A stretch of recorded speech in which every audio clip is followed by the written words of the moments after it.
Conformismo dia subversão. Exige a liberdade da sede exploração.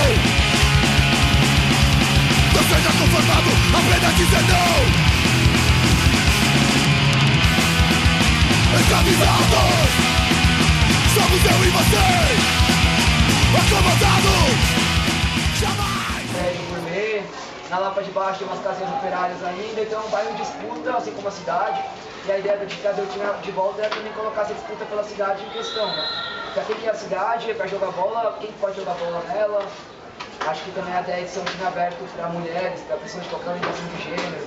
Jogar também tem a ver com isso. E essa foi um pouco da motivação que a gente teve para trazer a União de volta. Se alguém tiver mais dicas de como pesquisar, eu conheço o tio do primo, do meu filho, do bisavô, do cara, legal, porque a gente não conseguiu descobrir muita coisa diretamente com pessoas que fizeram parte, até porque de 33 para cá são 83 anos, e as pessoas já devem ter todas morrido. Tem comunicação e elitização e manter um espaço democrático, aberto, de discussão sobre o que se transformou o futebol no dia de hoje, o que é jogar várzea no dia de hoje. Né? Eu venho de uma cidade onde a gente tinha campo de várzea a cada esquina e hoje todos esses campos que eu jogava na minha infância não existem mais.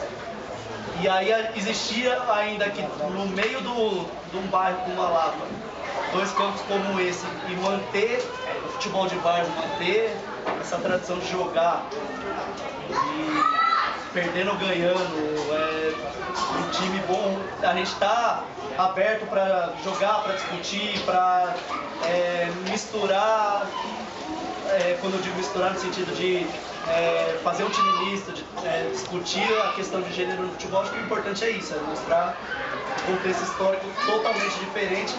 Se lá aquilo era uma espécie de começo de futebol de vanguarda, de uma prática, hoje é resistência.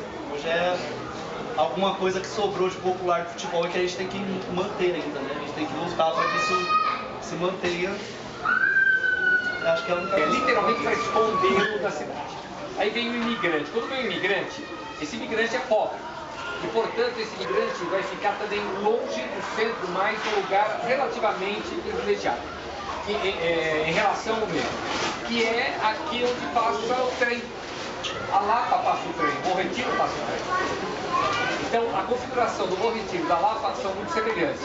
Além do que, são bairros com uma forte presença do operariado e são bairros. O Bom Retiro ainda mais próximo do centro, a Lapa mais distante, mas são bairros marcadamente de trabalhadores, de imigrantes, etc. Talvez uma diferença importante é que, como o Bom Retiro é mais central, há mais nacionalidade do Bom Retiro do que haverá na Lapa. A Lapa me parece mais portuguesa e mais italiana. O Bom Retiro tem uma vasta presença nacional, em virtude do seu estado. No final do século XIX, começo do século XX, há algo que fascina a todos, e aqui no Brasil também, que é o esporte. E entre os esportes, o futebol. E quem traz para cá é essencialmente a elite paulista, a família Frade que traz esse esporte para cá. Só que é um esporte que, como todos já imaginaram, fascinou todos e muito rapidamente. E, portanto, todos querem jogar futebol. Todos querem futebol. A classe operária quer jogar futebol. E aí, uma questão que o Danilo me fez, que eu respondo aqui agora, os anarquistas queriam jogar futebol? Em 10, não. Em 10 eles não querem jogar futebol, não gostam do futebol, eles acham que o futebol divide a classe trabalhadora. Se tiver um jogo do Bom Retiro contra a Lapa, a rivalidade do futebol vai matar a possibilidade de qualquer solidariedade operária. Portanto, eles são contra. Vão rever essa posição lá por 17 e 18. Bom, mas de qualquer maneira, a classe trabalhadora quer jogar futebol. Começam a pipocar clubes de tudo quanto é lugar, de tudo quanto é espaço para ser clube. Até porque São Paulo, como é um lugar de imigrante, é um lugar de desenraizado. Então, o clube esportivo e a devoção religiosa são espaços de sociabilidade que não existem. E nesse contexto é que surge, em 1910, o Esporte Clube Corinthians Paulista, clube fundado por operários, provavelmente alguns ligados à ferrovia, que ficava colada, e um clube que ganhou esse nome, como todos devem saber, pelo fascínio que o Corinthians time inglês amador, trouxe para São Paulo, né? Ele fascina, jogava muito futebol, etc. A ideia, pelo menos a mais recorrente, de que os associados, os futuros criadores do Corinthians vão à partida no dia 31 de agosto, vêm à partida e ficam lá de novo fascinados por esse time e escolhem esse nome que vem só no dia 5 de setembro. Ainda que assisti essa semana um documentário sobre as origens do futebol, que é o Miller e o Friedrich. Então, não sei se alguém viu, ontem passou novamente no Museu do Futebol, e lá o biógrafo do Miller disse que quem deu a ideia do nome Corinthians foi o Charles Miller. Ele que, conversando com os fundadores do Corinthians, deu o nome de Charles Miller. Bom, Corinthians e União da Lapa vão viver essa experiência de várzea na maior parte do tempo. A diferença é que o Corinthians conseguiu sair antes da várzea e ir para o futebol oficial. E por que ele fez isso? Segundo, nós temos pouquíssimos dados sobre a vida do Corinthians de 10 a 12. Ele entrou na Liga em 13. A partir de 13 nós temos informações por causa da ata do clube, que está preservada, por causa dos jornais. Até 13 nós não sabemos nada. Aliás, sabemos pouco. Sabemos que era um clube que era um grande vencedor na várzea. Sabemos que era um clube que muito rapidamente começou a jogar fora de São Paulo. Então, um clube prestigioso e um clube que começou a trazer outros jogadores que estavam na várzea para jogar para o próprio clube. Como ele fazia isso? Por que um sujeito queria sair do União da Lapa e vir para o Corinthians? Não sabemos. Por que aconteceu? Eu lembrei que em 1916 acontece a COB, que foi a Confederação Operária Brasileira. Foi o primeiro congresso operário brasileiro e nesse primeiro congresso operário brasileiro eu acho que o espírito que existia no movimento operário da Lapa e de outras regiões, ela foi de certa forma sistematizada e sintetizada nas resoluções desse congresso. Eu acho interessante, por exemplo, que um dos primeiros temas, o primeiro tema, na verdade, desse congresso foi sobre a orientação do movimento operário. E aí a orientação do movimento operário questionou se o movimento operário ele teria ou não alguma ação parlamentar, partidária. E aí rolou várias discussões, foram na verdade 8 dias de congresso, né? Então muitos debates foram feitos sobre cada um dos temas de forma detalhada. Isso que é muito interessante, pensar como que trabalhadores e trabalhadoras, né, que não tinham tido instrução oficial, né, de escolas e tudo mais, eles refletiram na sua ação e essa primeira resolução foi tirada que a ação direta ela deveria ser a forma de ação do movimento operário. Ela rechaçava, ela colocou de lado, não rechaçou, mas colocou de lado a ação parlamentar, vendo que a ação parlamentar traria para dentro do movimento operário discussões da política que não concerniam a questão de classe, da classe trabalhadora. Porque dentro do movimento operário havia muitas diferenças entre perspectivas políticas e religiosas. E é por conta disso, desse corte de classe, que eles escolhem a ação direta como uma... Cheguei na minha parte, né, do microfone. Boa tarde, né, meu nome é Samanta.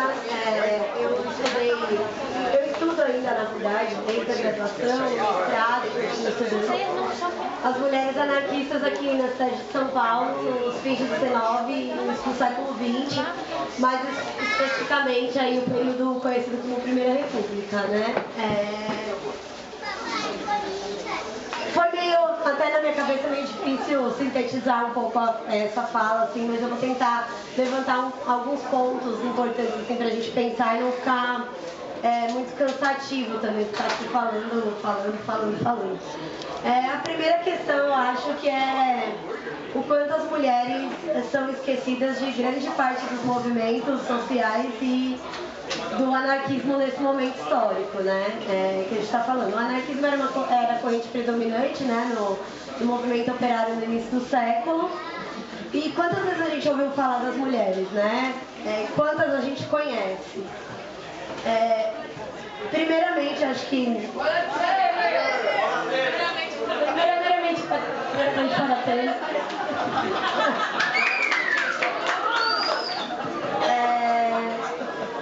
Primeiramente, né, as mulheres foram esquecidas, lógico, intencionalmente, né?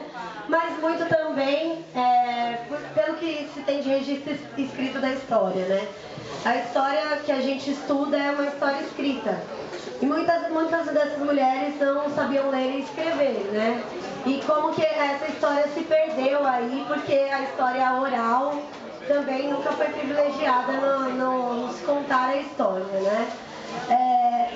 Grande parte da mão de obra no início do século era feminina, né? As indústrias têxteis, principalmente, englobaram aí muitas das mulheres, muitas delas imigrantes, vindas desse processo aí da grande onda imigratória do fim do século XIX.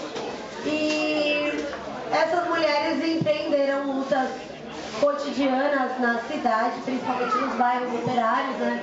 Como o Plínio falou aqui no começo. Os operários imigrantes chegavam e iam morar perto das indústrias onde trabalhavam, tanto como prática dos patrões, para ficarem ali ligados diretamente à fábrica, quanto para não se misturarem com a burguesia que estava se formando também. Essas mulheres, elas tiveram uma atuação forte, principalmente nas greves, nas indústrias onde trabalhavam.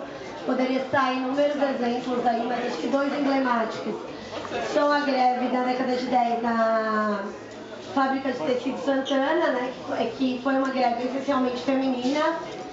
A gente pode citar milhares de nomes, mas alguns só. A Angelina Soares e a Maria Aires, que participaram dessa greve, foi essencialmente feminina.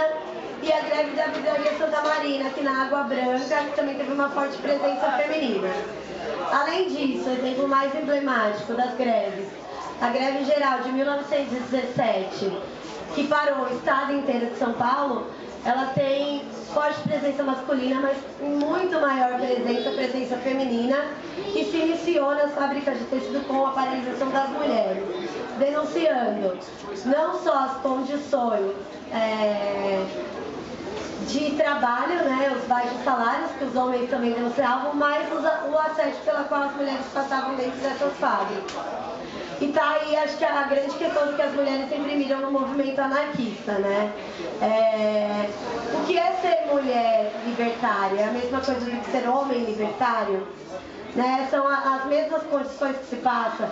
Não tem um peso moral em ser mulher, em trabalhar ali às 16 horas e chegar em casa e ter que ter o papel da mãe, da filha, da esposa e por aí vai, né?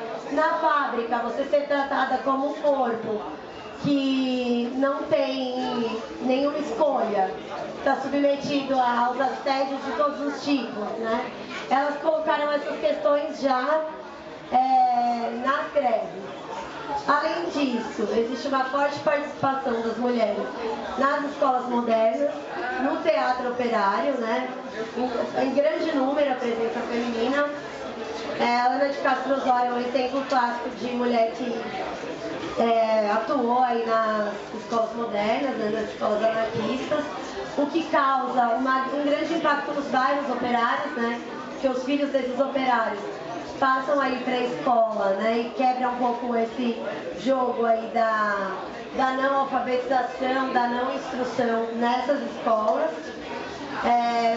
No teatro operário como propaganda, muitas delas atuaram como propagandistas nos jornais e nas reuniões operárias, né, Isabel Cerruti, a Maria Lacerda de Moura são grandes exemplos, talvez mais conhecidas, e que escreviam para a Plebe e para a Terra Livre, né, também. E eu acho que uma questão importante também para a gente fechar, não me alongar muito, é que nessa época outros feminismos aí estavam sendo colocados em pauta na cidade, né? Principalmente o feminismo sufragista. As anarquistas, elas vão dialogar e tensionar esses movimentos feministas, a começar por negar, né, essa participação eleitoral. O que elas diziam? Não adianta nada a gente votar para perpetuar a nossa exploração. Então a gente tem que lutar pela construção de uma sociedade livre, igualitária, humana, solidária para todos. Então elas discutem diretamente com as sufragistas, né, criticam, e justamente por isso essas mulheres anarquistas, elas não se colocam como feministas. E acho até interessante da gente discutir isso, né? O quão feministas elas eram sem se colocar como feministas, porque elas não querem se associar à concepção feminista sufragista que era majoritária na época, né? Nesse sentido, eu acho que elas colocam outras duas questões fundamentais, teóricas, que são as questões do amor livre, do amor plural. O amor livre é o amor sem regulamentação do Estado, da Igreja, né? Que é praticado enormemente pelas classes operárias, até porque elas não acessavam, né, esse casamento burguês. E a questão do amor plural, que você poderia se relacionar com mais de uma pessoa, não um relacionamento monogâmico, né? Além disso, discutiam os papéis femininos, né? Não é, por exemplo, da mãe. Ser mãe, para as anarquistas, desde os fins do 19 lá, né, no Brasil, era uma opção consciente, não um destino natural, obrigatório, sagrado, né? Então acho que essas são questões importantes que esses anarquistas já colocaram, que elas imprimiram na cidade e que vão ter impacto nos movimentos feministas até hoje, né?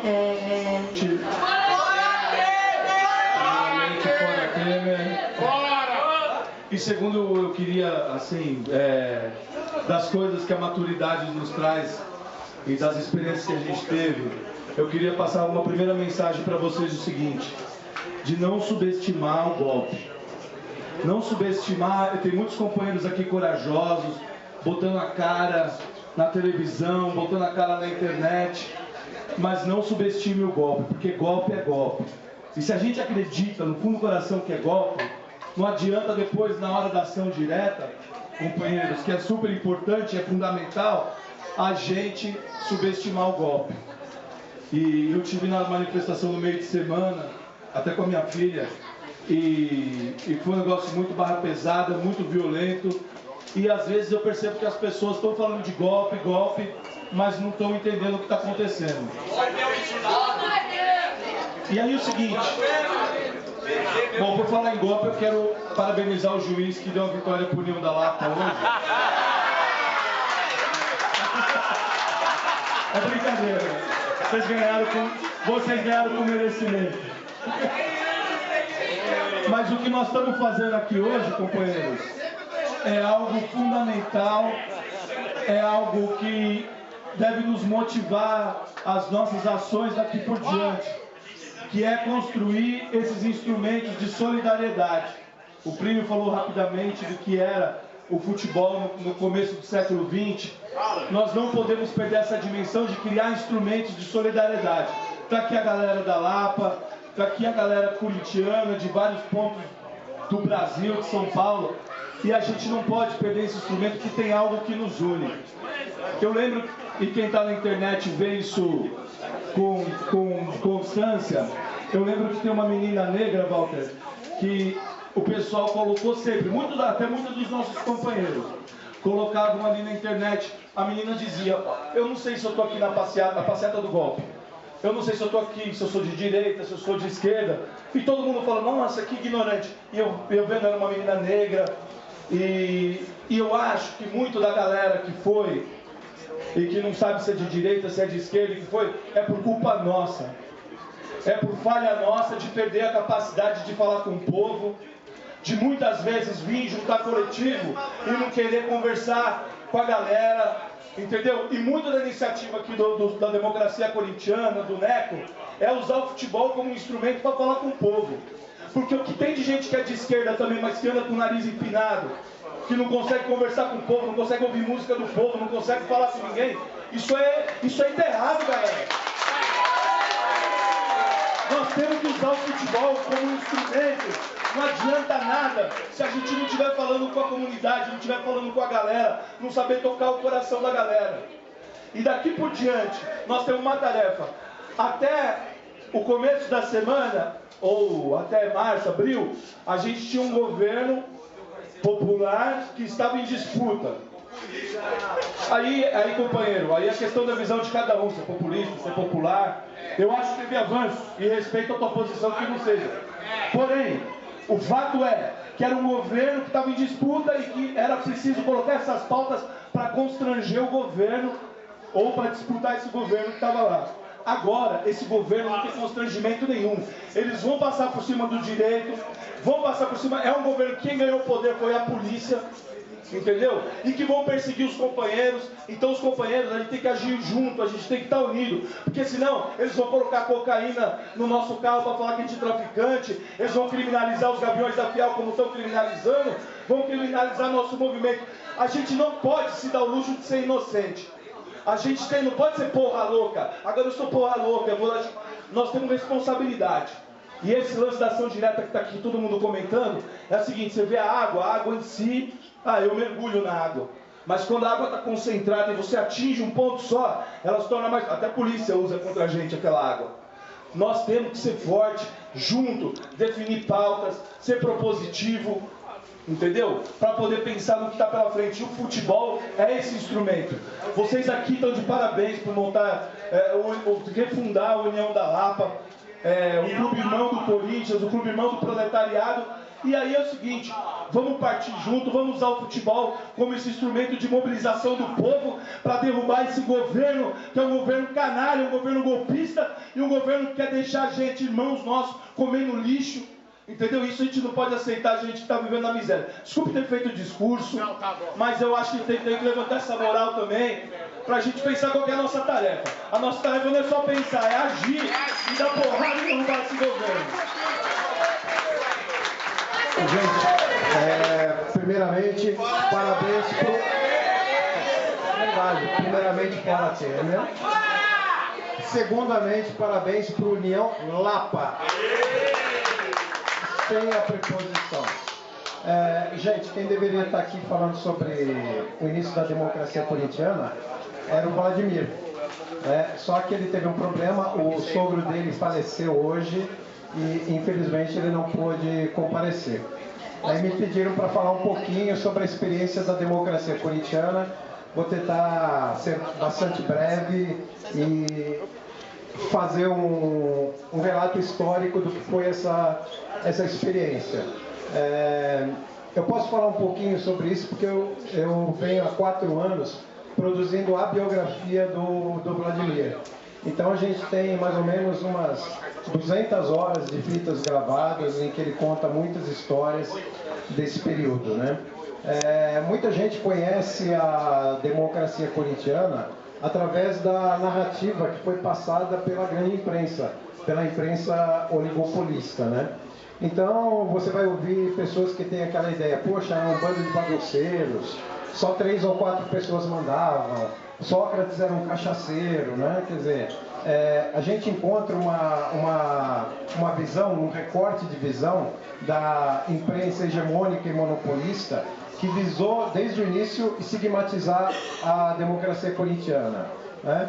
E hoje, falando com as colegas francesas, digo colegas porque eu sou jornalista também, eu dizia que a democracia corintiana teve um papel importante naquele momento da vida nacional, no finalzinho da ditadura, né?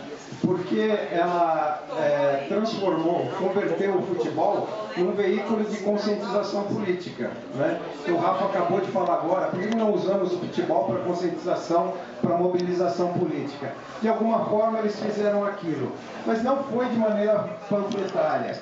É importante a gente analisar esse período e verificar que a democracia corintiana construiu essa consciência por meio do exemplo. De que forma?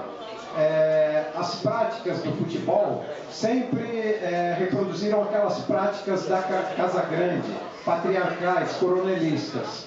E o que eles fizeram foi quebrar esse paradigma. Então, para decidir alguma coisa, por exemplo, relativa à contratação de um novo profissional, eles se reuniam todos e decidiam em coletivo, né? E nessas assembleias, até mesmo os massagistas, os roupeiros votavam, eram votos unitários, todos com o mesmo peso. E essa foi uma escola, né? Novamente, lembrando o que eu disse para as colegas, elas perguntaram sobre o movimento sindical no Brasil, e eu disse que o Vladimir se tornou presidente do Sindicato dos Atletas Profissionais do Estado de São Paulo. Então, esse aprendizado, essa pedagogia da democracia corintiana, ela gerou benefícios em outras áreas, né? Muita gente em outros sindicatos, de forma geral, acabou emulando essas práticas da democracia corintiana e essas práticas que o Vladimir levou para o Sindicato dos Atletas Profissionais. A gente falou de imprensa e é óbvio que a imprensa, representando os interesses da elite, construiu uma narrativa, né? Uma narrativa estigmatizante do que foi a democracia corintiana. Então, ao invés de narrar os processos coletivos de escolhas, votações, eles preferiam dizer que o jogador tal e o jogador tal ficaram até altas horas da noite tomando cerveja no bar tal, né? Quer dizer, era um processo em que a imprensa era fundamental como protagonista da desconstrução do discurso da democracia corintiana. E, obviamente, quando o Sócrates foi para a Itália, ficaram poucos jogadores, o Corinthians teve uma eleição e a oposição venceu, na verdade de maneira fraudulenta, e a democracia corintiana ficou com uma referência histórica. Daí eu dou um salto no tempo, dizendo que esse ethos permaneceu, né, latente durante todos esses anos, e no início desse ano a gente teve uma experiência que foi, poxa gente, vamos nos reunir na frente do Banco Safra, ali na Avenida Paulista, e recuperar um pouquinho desse ethos, né? Vamos ali, vamos participar desse ato, vamos tentar trabalhar para manter a nossa frágil democracia. Essas pessoas se reuniram e de repente elas perceberam que tinham muito mais em comum, que elas tinham muitas afinidades, que elas tinham muitos anseios. Poxa, a gente precisa trabalhar o quê? Com conscientização popular, com mobilização dos jovens. A gente precisa combater a homofobia, inclusive a homofobia no futebol. A gente precisa combater o machismo. Por que a gente não faz isso num coletivo?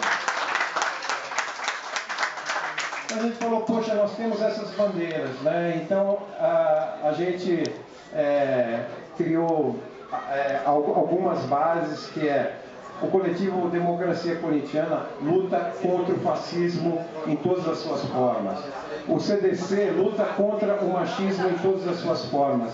A gente, todos nós, temos resquícios dessa cultura machista e patriarcal. Então, esse também é um exercício de reaprendizado da vida para todos nós. Eu me considero um aprendente todos os dias e eu peço que as companheiras me corrijam quando eu uso um termo machista ou quando eu adoto uma postura machista, né? Então, obrigado.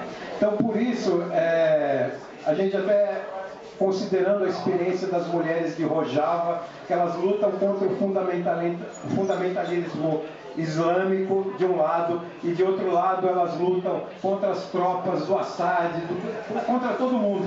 E são machistas em todos os lugares, à esquerda, à direita, do lado muçulmano, católico, curdo. poxa, o que elas estão fazendo? Uma experiência solidária de divisão do poder, de construção de um governo de sustentabilidade e com paridades, né? Então, nos conselhos de Rojava, as mulheres procuram sempre ter, na direção de um conselho, uma mulher e um homem, paridade de gênero, em todos os conselhos e também nas administrações comunais. E a gente está tentando reproduzir isso aqui, então a gente tem um nome que nem deveria ser esse, porque a nossa ideia é horizontalizar a ação, mas nós temos assim, estatutariamente um presidente e uma presidenta, nós temos um primeiro secretário e uma primeira secretária, e é uma forma da gente trabalhar com essa divisão do poder, que a nossa ideia é justamente pulverizar o poder e não concentrá-lo. E por isso a gente acha que o time do CDC ele tem que, de alguma forma, refletir essa diversidade. Então a gente já, hoje não foi possível ter toda essa diversidade, mas a gente tem alguém de 16 anos e alguém de 62 anos. A gente tem homens e mulheres e a gente tem representantes LGBT também. Né? Então é uma coisa que a gente gostaria de semear, que outros coletivos trabalhassem também com essa diversidade na prática esportiva e também nas práticas educativas. Né? A gente tem um trabalho que a gente vai desenvolver em breve, que é para contestar um tabu no futebol, que é a questão da homofobia. Deve ter São Paulinos por aí, eles sabem o quanto se deturpa a questão, né, da orientação nesse campo, e é triste para um corintiano que tem essa tradição de vanguarda, né, que nasceu de grupos que se organizavam libertariamente de forma anarquista, que tem pessoas que gritem o bicho na hora do tiro de meta, né, ou que diga, vai para cima delas, Simão. Por que delas? Porque delas a gente está falando de mulher e considera-se que a mulher é inferior. E é uma coisa muito vergonhosa para nós. Assim, acho que nós do coletivo, quando vamos para o estádio, a gente ora de vergonha quando isso é dito pela nossa torcida, que deveria ser de vanguarda e que de alguma forma, especialmente agora com Itaquera, com o nosso Palácio de Mármore, se elitizou tremendamente e se acochinou tremendamente, né? Então, assim, para finalizar, eu queria dizer que a democracia, ela guarda uma tradição dessa luta. Eu estou levando um golpe dentro do meu coletivo, tá vendo? É um golpe. Mas, assim, primeiramente, fora Temer. Segundamente, obrigada. Fora Temer também. Mas, segundamente, obrigada à União da Lapa. É isso. É isso, companheiro. Mas obrigada, sim, por essa oportunidade. É muito importante a quebra do machismo dentro do estádio. As mulheres jogando junto com os homens, isso é muito importante. O respeito dentro da quadra, isso é importante demais. E assim, estou muito feliz por estar fazendo parte do coletivo da democracia corintiana, onde, para mim, é a minha família, e eu vou lutar e vou defender com todas as forças. E agradecer também a todos que estão aqui, a todas as mulheres lutadoras, guerreiras, companheiras, amigas, a todos os nossos amigos também, companheiros que sabem respeitar, que não faltou respeito dentro de quadra, fora de quadras. Perdendo ou ganhando, a gente está sempre unido. É isso aí! E a democracia continua, a democracia é uma coisa que não pode morrer. Por mais que a gente sofreu um puta de um golpe, desculpa o palavrão, mas a gente sofreu um puta de um golpe e aqui a gente estamos aqui para representar. A gente tem que quebrar esse machismo, esse preconceito onde mulher não tem vez, mulher tem vez. E a mulher tem que gritar onde ela estiver. Pode ser dentro, fora do estágio, nas ruas, dentro de casa, onde ela estiver, ela tem que ter voz. Porque nós mulheres é que comanda a nação.